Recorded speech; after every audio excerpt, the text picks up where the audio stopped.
সিরিয়ার দক্ষিণাঞ্চলে স্থায়ী সামরিক ঘাঁটি প্রতিষ্ঠার পায়তারা করছে ইসরায়েল। এদিকে জেজিনে ইসরায়েলি আগ্রাসন অব্যাহত, শহীদ সিনওয়ারের সাহসিকতার ভিডিও দেখে ইসরায়েলিরা বিস্মিত। আরও থাকছে সিরিয়ায় হোমস প্রদেশে সিরিয়া অধ্যুষিত এলাকায় সশস্ত্র বিদ্রোহীদের হামলায় 10 জন নিহত। আরও থাকছে 2023 সালের অক্টোবরে আটক 4 ইসরায়েলি নারী সৈন্যকে মুক্তি দিল হামাস। সর্বশেষে জানিয়ে দিব ইরাকের অভ্যন্তরীণ বিষয় হস্তক্ষেপ বন্ধ করতে তুরস্কের প্রতি প্রেসিডেন্টের আহ্বান। সিরিয়ার দক্ষিণাঞ্চলে স্থায়ী সামরিক ঘাঁটি প্রতিষ্ঠার পায়তারা করছে ইসরায়েল। রাষ্ট্রদের সংবাদ সূত্রে ঘোষণা করেছে যে ইসরায়েলি সরকার দক্ষিণ সিরিয়ার কিছু অংশে স্থায়ী সামরিক অঞ্চল পরিণত করার জন্য তাদের অভিযান অব্যাহত রেখেছে। ইহুদিবাদী সরকার কোনেত্রার উপকণ্ঠে ধাতব প্রহরী টাওয়ারে এবং সীমান্তবর্তী এলাকায় সংকীর্ণ টাওয়ারের নির্মাণ করেছে যাতে তারা তাদের অধিকৃত গ্রামগুলো নিয়ন্ত্রণ করতে পারে। রাষ্ট্রদের অনুসারে বৃহস্পতিবার ইসরায়েলি সৈন্যরা অধিকৃত সিরিয়ার সীমান্তবর্তী গ্রামগুলো টহল শুরু করে। ইতিমধ্যে ইসরায়েলি সৈন্যরা কোনেত্রা গ্রাম অঞ্চলের সিদা গ্রামের 6 সদস্যকে গ্রেপ্তার করেছে। একই সময়ে দখলদার ইহুদিবাদী বাহিনী উত্তর কুনেত্রার হাদার গ্রামে তাদের উপস্থিতি বাড়িয়েছে। হাদার গ্রামের দক্ষিণে নির্মিত হেলিকপ্টার হাংটিকে রক্ষা করার জন্য এটি ইহুদিবাদী শাসক গোষ্ঠীর জন্য একটি ঘাঁটি হিসেবে কাজ করে। 8 ডিসেম্বর রোববার আল জুনের নেতৃত্বে সিরিয়ার সশস্ত্র বিদ্রোহী দল দামেস্ক শহরের নিয়ন্ত্রণ চালানোর পর এবং বাশার আল আসাদ সরকারের পতনের পর সিরিয়ার উপর ইসরায়েলি সরকারের দখলদারিত্ব এবং হামলার মাত্রা বৃদ্ধি পেয়েছে। আন্তর্জাতিক সম্প্রদায়ের নীরব ভূমিকার কারণে ইসরায়েলি সরকার বছরের পর বছর ধরে সিরিয়ার সার্বভৌমত্ব লঙ্ঘন করে আসছে। জেজিনে ইসরায়েলি আগ্রাসন অব্যাহত, শহীদ সিনওয়ারের সাহসিকতার ভিডিও দেখে ইসরায়েলিরা বিস্মিত। গাজা যুদ্ধের মতো ধ্বংসাত্মক নৃশংস পদ্ধতি ব্যবহার করে টানা 5ম দিনের মতো পশ্চিম তীরে ইসরায়েলি সামরিক বাহিনী তাদের বর্বর হামলা অব্যাহত রেখেছে। টানা 5ম দিনের মতো দখলদার ইসরায়েলি বাহিনী শুক্রবার সন্ধ্যায় গাজা যুদ্ধের মতো একই ধ্বংসাত্মক কৌশল ব্যবহার করে জেজিন শহর এবং পশ্চিম তীরের উত্তর অবস্থিত শরণার্থী শিবিরে হামলা অব্যাহত রেখেছে। পাস্টরের মতে জেজিনের মিথালন শহরে ইসরায়েলি হামলার সময় বেশ কয়েকজন আহত হয় এবং এই এলাকায় তীব্র সংঘর্ষ চলছে। একই সঙ্গে দখলদাররা পশ্চিম তীরের বিভিন্ন এলাকায় তাদের সামরিক উপস্থিতি জোরদার করেছে। ইসরায়েলি সামরিক বাহিনী পশ্চিম তীরের উত্তর জেজিন শরণার্থী শিবিরের বেশ কয়েকজন বন্দীর বাড়িতেও হামলা চালায়, যাদের বন্দী বিনিময় এবং গাজা যুদ্ধবিরতির চুক্তির অংশ হিসেবে মুক্তি দেওয়ার কথা ছিল। গাজা যুদ্ধে পরাজয় এড়াতে ইসরায়েলি সেনাবাহিনী প্রতিদিনই যুদ্ধবিরতি লঙ্ঘন করেছে। ইসরায়েলি রাজনীতিক ও সামরিক কর্মকর্তারা যুদ্ধে তাদের ব্যর্থতার কথা স্বীকার করেছেন। এদিকে ইসরায়েলি সেনাবাহিনীর জেনারেল আইজ্যাক বারিক এবং রেডিও সাক্ষাৎকারে বলেছেন ইসরায়েলি সেনাবাহিনী হামাসের মোট শক্তির 10%-এরও কম ধ্বংস করতে পেরেছে এবং ইসরায়েলি সেনা কর্মকর্তারা হত্যা বলতে ভয় পাচ্ছেন। আইজ্যাক আরিক আলো বলেছেন ইসরায়েল হামাসকে পরাজিত করতে পারেনি এবং হামাসের মতো খুব ক্ষুদ্র একটি সামরিক শক্তিকে ধ্বংস করতে পারেনি। তাই হামাসকে ধ্বংস করার দাবি করে আমরা যেসব আনন্দ বিজয় উদযাপন পাঠ করছি তা অর্থহীন। গাজার যুদ্ধে পরাজয় পরিণতি ইসরায়েল সরকার এবং প্রধানমন্ত্রী বেনিয়ামিন নেতানিয়াহুকে এখনও তাড়া করে বেড়াচ্ছে। অধিকৃত ফিলিস্তিনি অঞ্চলের সাম্প্রতিক জরিপে দেখা গেছে যে ইসরায়েলিদের অধিকাংশই বিশ্বাস করছে না যে 7 অক্টোবর অভিযানের ঘটনায় নিরাপত্তা ব্যর্থতার জন্য প্রধানমন্ত্রী বেনিয়ামিন নেতানিয়াহুর পদত্যাগ করা উচিত। ইসরায়েলি সংবাদপত্র মারাকিব কর্তৃপক্ষ পরিচালিত একটি জরিপে দেখা গেছে 62% ইসরায়েলি বলেছেন যে 7 অক্টোবর নিরাপত্তা ব্যর্থতার জন্য নেতানিয়াহু দায়ী।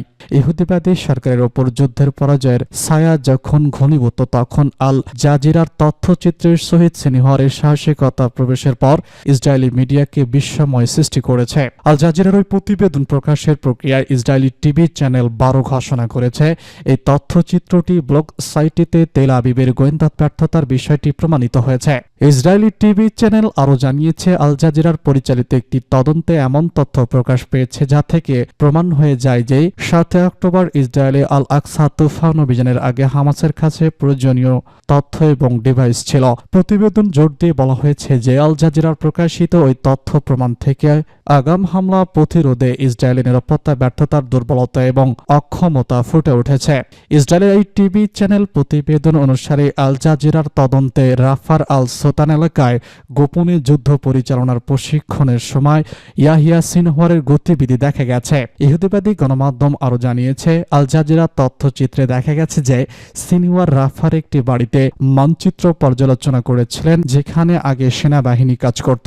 মার্কিন সংবাদপত্র আরও লিখেছে, আল জাজিরা কর্তৃপক্ষ পরিচালিত তথ্যটি এটাও নিশ্চিত করেছে যে সিনওয়ার যুদ্ধের সময় রাস্তায় থাকতে ভয় পাননি।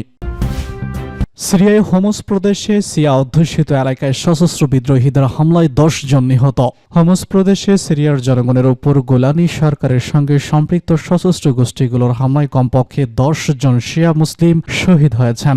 সিরিয়ান অবজারভেটিভ ফর হিউম্যান রাইটস জানিয়েছে, নতুন সিরিয়ার সরকারের প্রধান এবং তেহরিয়া শাম গোষ্ঠীর কমান্ডার আল জোলানির সঙ্গে জড়িত সশস্ত্র বিদ্রোহীরা হোমস প্রদেশে বসবাসকারী নবী মোহাম্মদ সাল্লাল্লাহু আলাইহি ওয়াসাল্লামের পবিত্র আহলে বাইতের অনুসারীদের ওপর নানাভাবে দমন নিপীড়ন চালিয়ে আসছে। অনুসারে সিরিয়ান অবজারভেটিভ ফর হিউম্যান রাইটস ঘোষণা করেছে যে সিরিয়ায় হোমস প্রদেশের বেশ কয়েকটি গ্রামে সিরিয়ায় বিদ্রোহী গোষ্ঠী তাহরিয়ার শামের সঙ্গে সম্পৃক্ত নিরাপত্তা বাহিনী 10 জনকে মৃত্যুদণ্ড ঘোষণার পাশাপাশি 15 জনকে গ্রেপ্তার করেছে এবং 32 জনকে আহত করেছে। অন্যদিকে জননিরাপত্তা অধিদপ্তর উত্তর পশ্চিম সিরিয়ার লাতাকিয়া প্রদেশে জাবলা শহর কারফিউ ঘোষণা করেছে।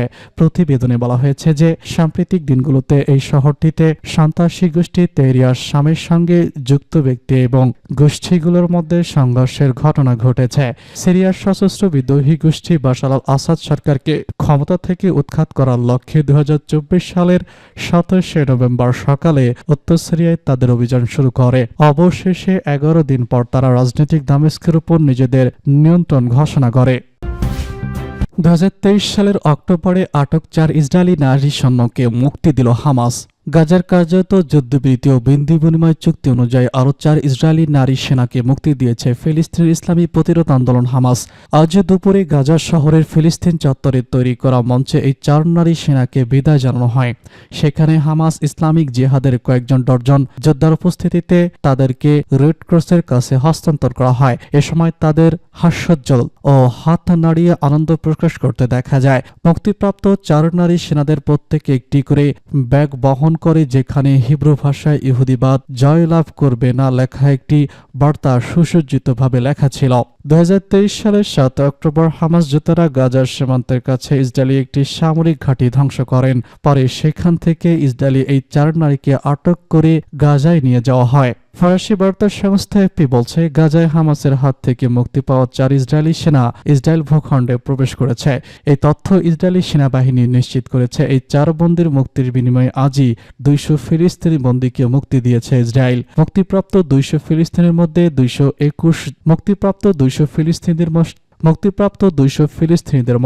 121 জন যাবজ্জীবন সাজাপ্রাপ্ত ভোগ করেছিলেন। তাদের মধ্যে হামাসের 51 জন, ইসলামিক জিহাদের 23 জন, ফাতাহের 13 জন, পপুলার ফ্রন্ট লিবারেশনের 2 জন এবং ডেমোক্রেটিক ফ্রন্ট ফর দ্য লিবারেশনের 1 জন রয়েছে। মুক্তিপ্রাপ্ত কিছু ফিলিস্তিনি গাজায় এবং বাকিরা ইসরায়েলি অধিকৃত পশ্চিম তীরে ফিরে গেছেন। ইরাকের অভ্যন্তরীণ বিষয়ে হস্তক্ষেপ বন্ধ করতে তুরস্কের প্রতি প্রেসিডেন্টের আহ্বান। ইরাকের প্রেসিডেন্ট আব্দুল লতিফ রশিদ সে দেশে হস্তক্ষেপ বন্ধ করতে তুরস্কের প্রতি আহ্বান জানিয়েছেন। তিনি ইরাকের অভ্যন্তরীণ বিষয়ে তুরস্কের অব্যাহত হস্তক্ষেপের সমালোচনা করে লিখেছেন, দুঃখজনকভাবে ইরাকের কুর্দিস্তান অঞ্চলে তুর্কি বাহিনী হস্তক্ষেপ অব্যাহত রেখেছে। আমরা তুরস্ককে এই হস্তক্ষেপ বন্ধ করার আহ্বান জানাচ্ছি। মার্কিন গণমাধ্যম ব্লুমবার্গের সাথে এক সাক্ষাৎকারে আব্দুল লতিফ রশিদ জোর দিয়ে বলেছেন, ইরাক একটি স্বাধীন সার্বভৌমত্ব দেশ। কোনো দেশকেই ইরাকের সার্বভৌমত্ব ক্ষুণ্ণ করতে দেওয়া হবে না।